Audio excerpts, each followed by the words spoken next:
Welcome back to the deep dive. Okay, the sources you sent this week. Wow. It wasn't just predicting acceleration. It felt like we were watching it happen, like in real time. It's moving fast, really fast. So our mission today, really, is to distill that sheer velocity of change in AI. Because it feels like the ground is shifting, from research papers to, well, a massive industrial challenge. That's a good way to put it. Industry and infrastructure. Right. So we've sort of broken this down into three main areas for this deep dive. First up, this colossal infrastructure arms race. We're talking huge money, global scale, gigawatts of power. Gigawatts, yeah, not kilowatts. Exactly. Then second, we need to look at what you call the practical agentic takeover, how AI is moving beyond just developer tools and becoming this autonomous core for businesses. Right, doing actual work. Right. Well, the inevitable friction, right? Policy, security, all the stuff that struggles to keep up when tech moves this fast. Yeah, the growing pains, you could say. And looking at the stack, the big shift, I think, the really critical thing is the focus. Yes. For years, it was all about, who has the biggest model, the most parameters, the cleverest architecture. Now, the headlines, the real strategic moves, they're shifting. It's less about the models themselves and more about who owns the pipes, who owns the power grids, the actual physical data centers. AI is like fully an infrastructure game now. And that just fundamentally changes everything. Competition, market entry, all of it. Okay, let's unpack that, starting with that scale. Because when you say gigawatts, that's not just upgrading some servers in a basement, is it?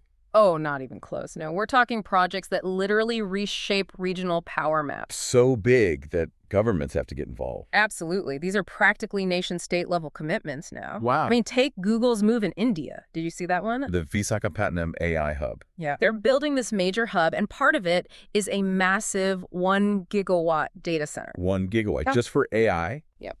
It's a staggering amount of power. And the goal isn't just compute, it's strategic. They want to cement Vizag as India's first official AI city. So it's tech, but it's also geopolitical chess. Wrapped in silicon, exactly. And it's not just Google finding new spots on the map, right? OpenAI's move in Patagonia.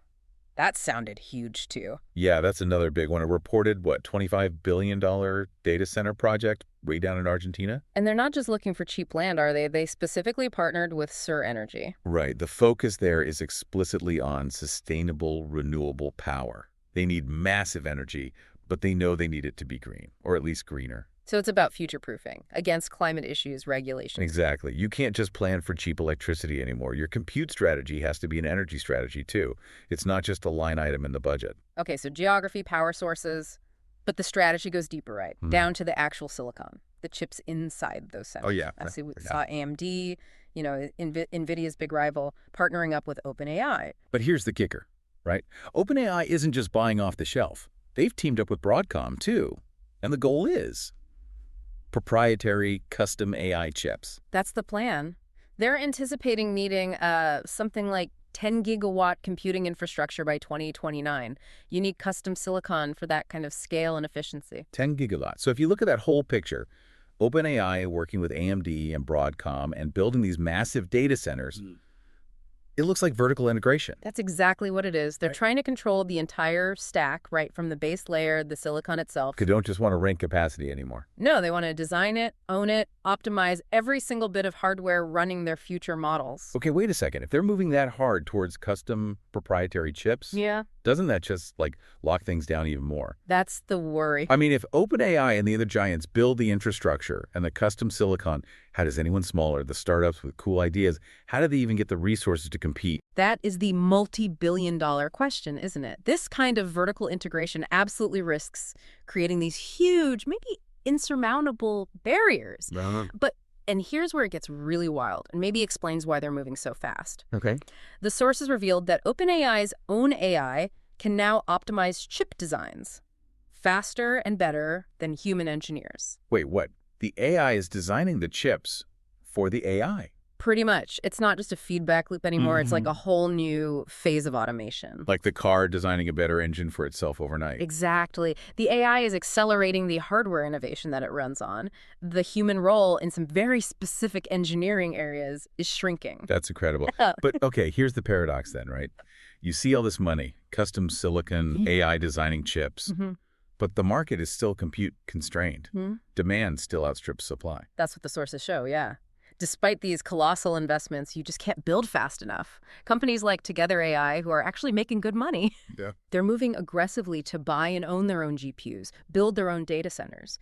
Not just because it might be cheaper long term, but because actually getting reliable capacity from the big players is getting harder and way too expensive. Okay, so compute is tight, building takes years. The only way forward has to be huge efficiency gains. Bingo. Which leads us right into the next big thing. Oh. What are they actually running on these monster machines? And that's where the agentic takeover comes in. Right, the practical side. AI moving out of the chat window and into, well, becoming an autonomous employee almost. Exactly. We're seeing the giants make really strategic moves here. They want to embed powerful AI agents deep into real-world business operations for companies big and small. Like Amazon's Agent Core, launched via AWS Bedrock. So for the listener, this is like Amazon saying, here's the toolkit to turn AI from just an advisor into something that manages workflows autonomously. Pretty much. Yeah. Giving businesses the plumbing to make AI persistent and operational. And people are using it. Oh, yeah. Early adopters like Sony, Ericsson, they're using Agent Core in complex sectors.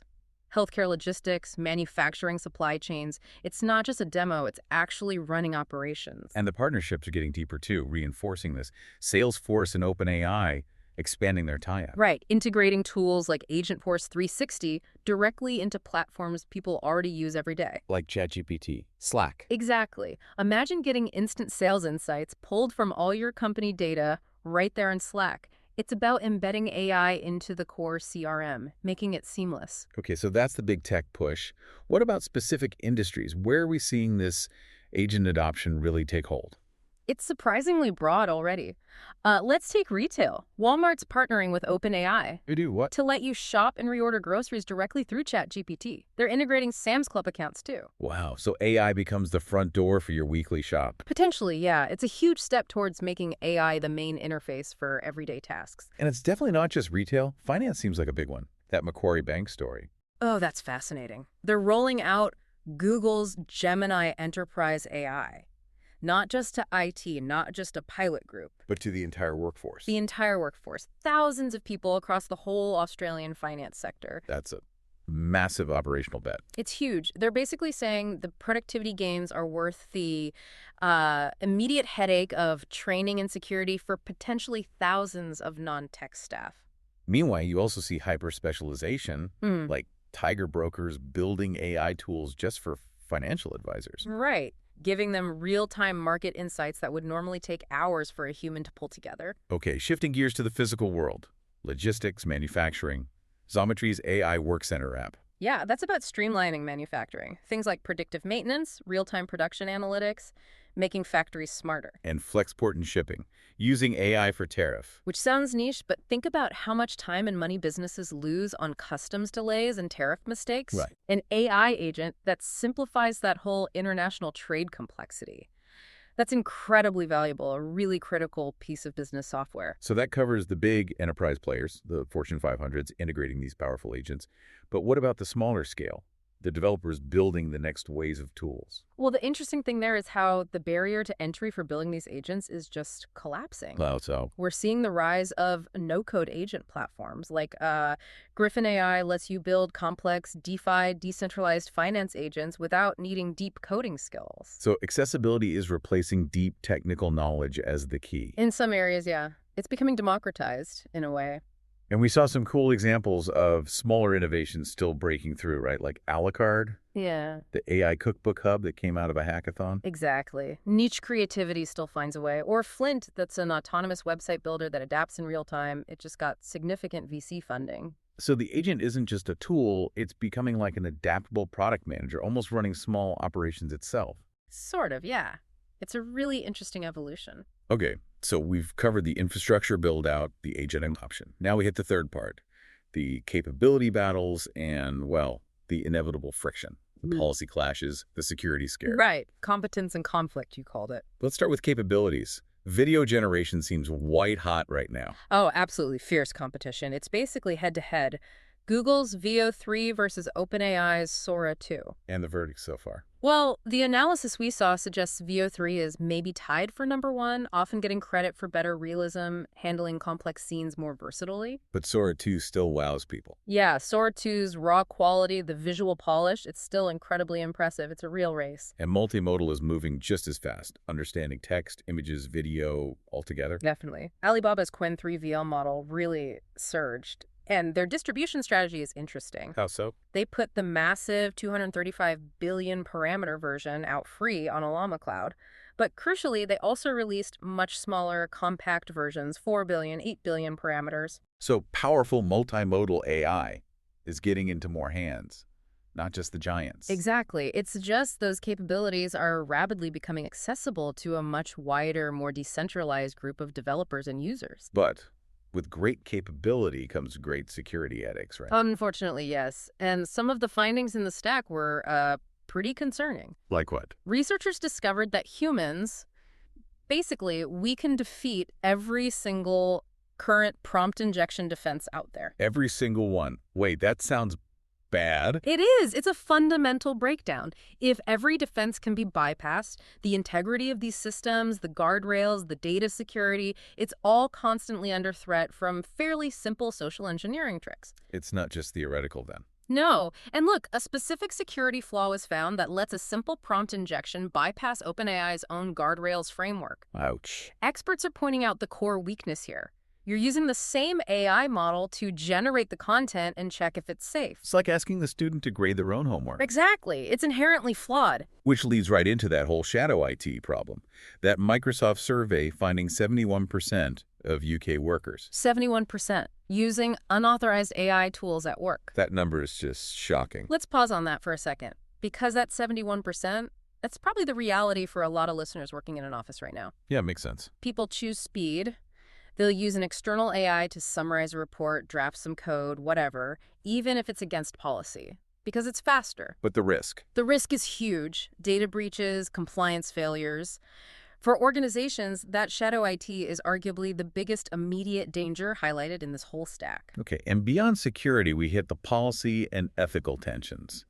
Copyright seems to be boiling over. Yeah, the generative AI models, especially for images and video like Sora, are driving a real crisis. Japan, for example, is very protective of its creative industries. Manga, anime. Right, and they formally challenged OpenAI after Sora 2 generated videos featuring some really iconic characters. So that specific case is fueling a bigger global fight.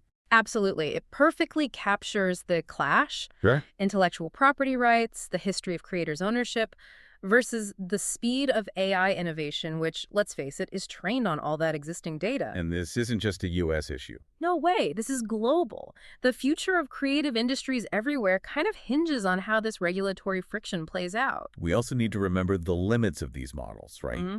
Which often gets lost in the hype. That's a crucial point. That study from IIT Delhi, Yeah? it showed that while AI models are great at basic science tasks, processing data, finding patterns, they really fall short on complex scientific reasoning, and crucially, on making reliable safety inferences. So the human isn't obsolete yet. Far from it. It just underscores that you absolutely need human oversight, Yeah. especially for anything high-stakes research, critical decisions. The AI is a powerful tool, an amazing calculator, but the human needs to stay in charge of the science and the safety. Okay, so let's try to synthesize this. What does it all mean? We've seen this clear, three-pronged push happening all at once. Massive private money is building the global infrastructure, even custom silicon. AI is shifting from a novelty act to the core business OS via these specialized agents. And at the same time, the whole system is grappling with serious security flaws and huge copyright battles. Yeah, that sums it up. And the takeaway from the stack, I think, is that the future of AI, it's not just about who has the biggest or smartest model anymore. It's about who builds the most stable, secure deployment infrastructure. The pipes, the power, and who can successfully integrate reliable, specialized agents that actually solve tangible business problems. That's the new battleground. That's the new battleground: stability, security, and real-world integration. Okay, before we wrap up, there was one more piece that felt like a real counter-narrative to all the private capital and corporate control talk. Sweden. Ah, yes, the Sweden initiative. That's really interesting. They're launching a nationwide program to give millions of citizens, public workers, students, pretty much everyone free access to generative AI tools. That's the plan. It's fascinating because the stated goal is explicitly to boost national tech literacy and actively try to reduce digital inequality. So it directly counters the idea that only big companies or rich countries will really benefit from this tech wave. Exactly. It frames AI access almost as a public utility, something the government should provide to level the playing field. So here's the final thought then.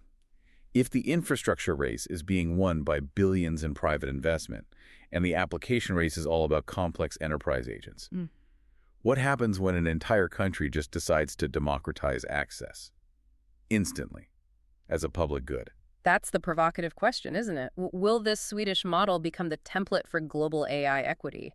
Can government action actually uplift an entire population's tech skills that quickly? Sure. Or will the sheer cost of compute, those gigawatts we talked about right at the start, ultimately limit how far something like that can really go? Something for you, the listener, to definitely mull over. Yeah. Equity versus the sheer cost of the infrastructure is a big one to think about.